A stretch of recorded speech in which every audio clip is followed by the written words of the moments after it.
Hey everyone, my name is Mike and welcome to Crooked Commander, the show dedicated to showcasing some of the most interesting hidden gems of Commander deck building.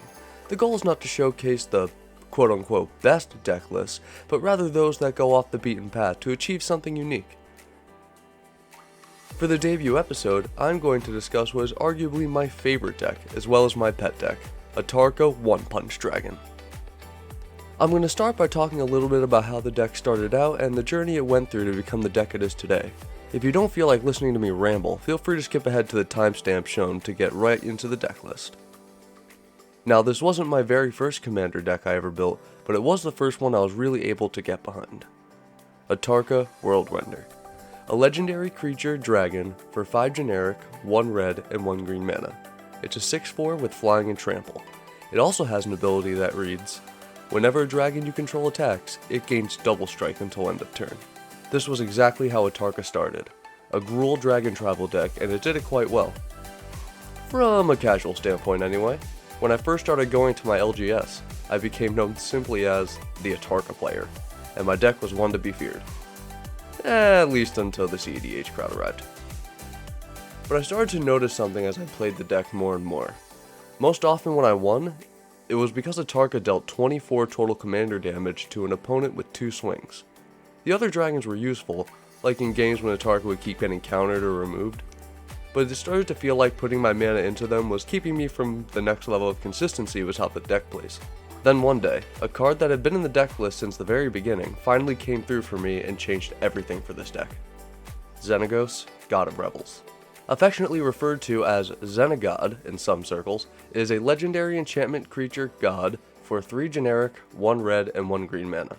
It's a 6/5 with indestructible, and as long as your devotion to red and green is less than 7, it isn't a creature. But it has one more ability. At the beginning of combat on your turn, another target creature you control gains haste and +X/+X until end of turn, where X is that creature's power. Well, I had Xenagod out on the field when I cast Atarka from the command zone. Entering combat, I gave it haste and +6/+6 from Xenagod's ability. I swung and knocked out an opponent with commander damage. This time, it only took 1 swing, and it suddenly seemed like the deck had a ton more potential to be tapped into. I immediately started reworking the deck. I mean, who needs other dragons when Atarka can get the job done most efficiently? Receiving the title One Punch Dragon due to its proficiency at knocking out opponents in 1 swing. Here's how I do it. With Atarka Worldrender as the commander and disregarding lands for the time being, don't worry, we'll get onto those later. The deck is split into 6 different categories: Ramp, Reduce Cost, Draw, Evasion, Haste Enablers, and One Punch. Let's start with Ramp, because we want Atarka on the field as soon as possible so we can start swinging. Starting with the artifacts, we've got the usual Soul Ring, Arcane Signet, and Gruul Signet. But I've also thrown in Pillar of Origins.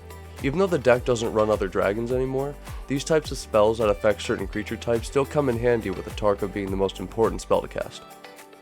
Next, I have a few pieces of Tutor Ramp with Cultivate, Kadama's Reach, and Farseek. However, the majority of the ramp comes from mana dorks.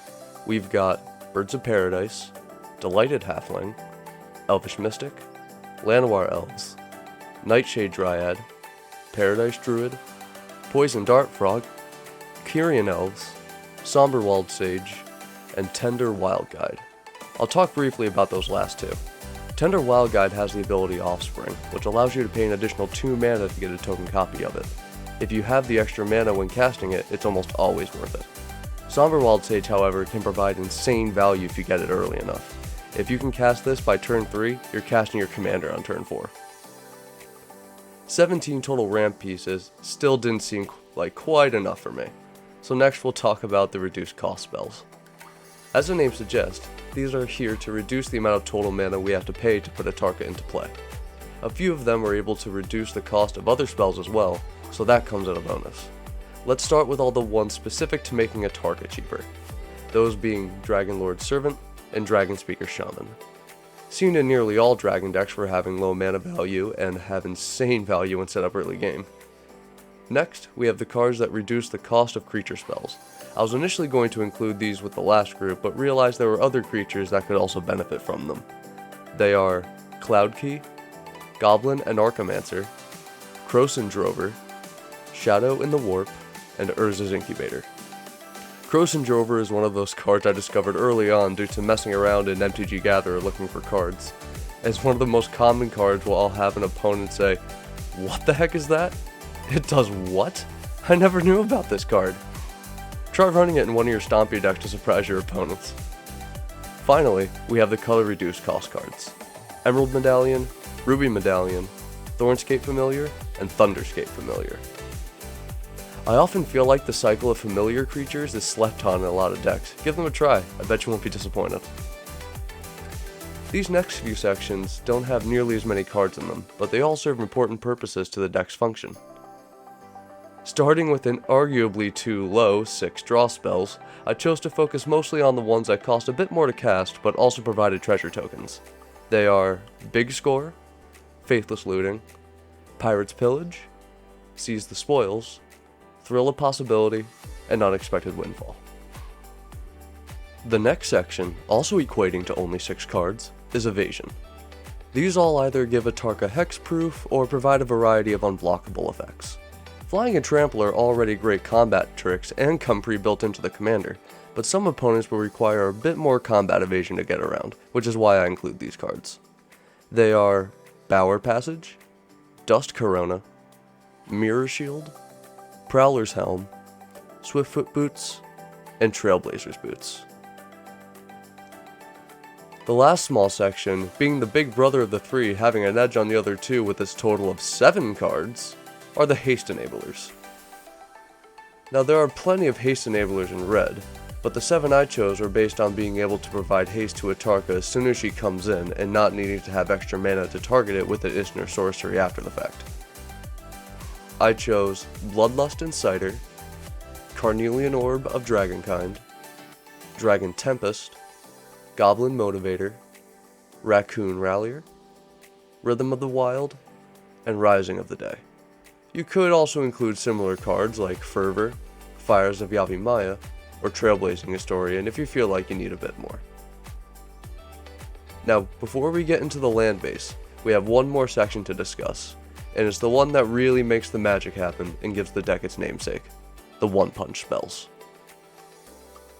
The goal of this section is to give Atarka at least 5 more power so that it will reach lethal commander damage with one swing. This is done in a variety of ways. I focused as much as I could on options I can put out before Atarka, in tandem with a haste enabler, allowing Atarka to swing for lethal the turn she enters. They are Combat Celebrant, Curse of Bloodletting, Dictate of the Twin Gods, Fiendish Duo, Furnace of Wrath, Gratuitous Violence, Railway Brawler, Sawhorn Nemesis, Uncivil Unrest, and of course, the one-stop shop himself, Xenagos, God of Rebels. The others are low mana value instant sorceries for use on later turns to eliminate your remaining opponents. I chose Choose Your Weapon, Insult to Injury, Nantuko Mentor, Rush of Blood, The Sound of Drums, Two-Handed Axe, and Unleash Fury. The last section is the land base. We're going to start off with some Gruul staples: Cinderglade, Copperline Gorge, Crag Crown / Timber Crown Pathway, Firelit Thicket, Game Trail, Grove of the Burn Willows, Carpulson Forest, Mossfire Valley, Rockfall Vale, Rootbound Crag, Spire Garden, Stomping Ground, Wooded Foothills, and of course, Command Tower. Next, let's add in some utility lands. Arena of Glory to get that extra mana when needed, Kessig Wolf Run since it can also act as a way to boost Atarka's power, and Unclaimed Territory for a little extra fixing. Taking a look at the color distribution, we are definitely heavy red, so we're going to round out the mana base with 12 mountains and 6 forests. And here you can see the whole deck list. I am hosting the deck on archadeck.com. Hashtag not a sponsor, it's just the best service in my opinion. Including its playtester. So I'm going to go here and do a little playtest so you guys can see how the deck works in action. So looking at this hand, this actually is not terrible. So I think we are going to keep this. Alright, down here we have a turn counter, so here's turn 1. Showing our commander, Atarka World Render right here. So I think turn 1, we're just gonna start with a fancy forest. And then move on to turn 2. We'll draw a card. Play the other forest. I think we're going to tap 2 for Farseek. Search the library. Yeah, I think we want the Stomping Ground. That's going to enter tapped. Cool, cool. Alright, let's move on to turn 3. Draw a card. Oh, man. So we don't have another land, but that's kind of okay. I think for this turn, we're going to put Nightshade Dryad into play. And then just move on to turn 4. Alright, still no extra lands, but that is perfectly fine. So now we're going to tap for red and a colorless to put Dragonlord Servant into play, making dragons cost 1 less. And then we'll put the other 2.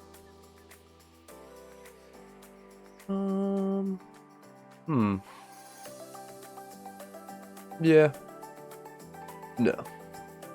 Paradise Druid. Yeah, that's the best thing to do here. I was considering like the Swiftfoot boost to get the Haste enabler, but then I had to remember Carnelian Orb of Dragonkind, which is probably going to come out soon. Which will give it Haste as long as we use it to cast Atarka. Let's untap and move on to turn 5. Draw. Still no lands. Okay. We do have access to 5 mana. In which case we don't even need either because we have Xenagod. So yeah, I think we just do that. Put Xenagod into play. I suppose you could have gone for the Carnelian Orb just for the sake of the ramp, because we do need 1 more mana to put Atarka out. But that is okay. Untap and go to turn 6. Curse of Bloodletting, well, that's another fun one.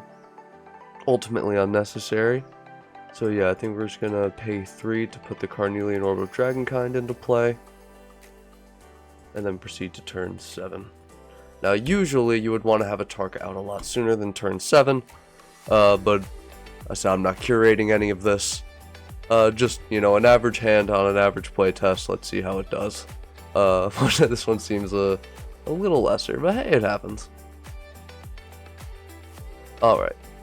So now that we have access to 6 mana, we're going to tap all of it to cast Atarka World Render. Red here and green here for you sticklers out there. And now I think I'm just going to enter combat. Xenagos, God of Rebels, is going to trigger, giving Atarka haste and +X until end of turn, where X is its power, which is going to be 6. Let's go ahead and give it that +6/+6. And then we would swing out on our opponents, assuming they can't block a flying trample dragon. With double strike when it attacks, that is the end of an opponent. And turn 7, you know, isn't terrible when you consider it. Thank you so much for checking out this episode of Crooked Commander. If you like this type of content and want to see more, leave a like or consider subscribing. Do you have your own unique commander deck list that you think deserves a spotlight? Leave a comment with a link to the deck list and it might become the subject for a future video. Thank you all again, and happy deck building.